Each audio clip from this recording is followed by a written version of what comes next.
Сырин, проходи в левую ногу. Пускай в левую ногу.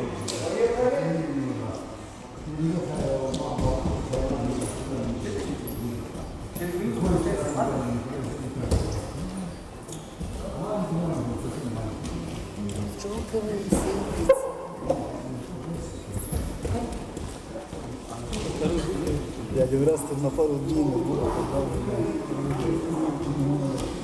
когда куда сам еще был.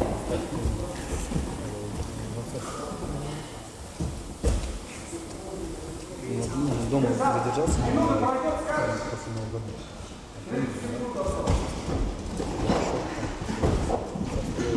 Вот так, через 30 секунд, да?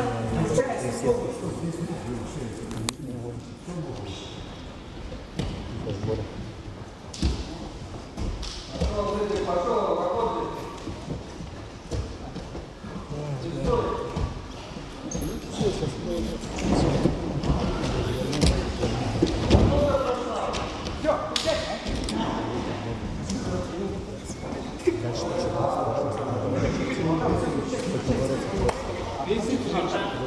А то минутка остается, сейчас вам шагать.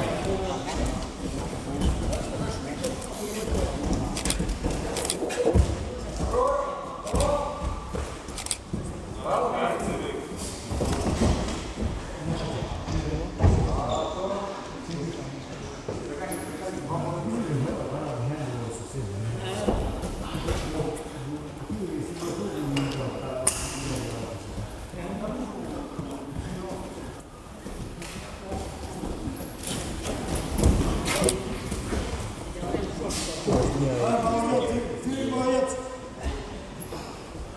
Третий наград ушел.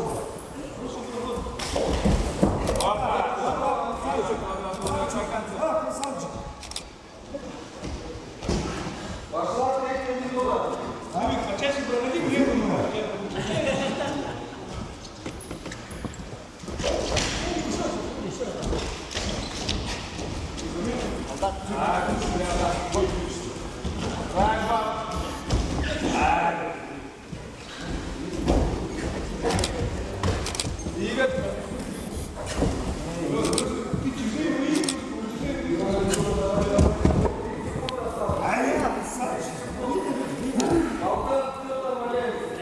А он говорит, подох. Давай, давай. Не расслабляйся, давай, собирайся.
вставай.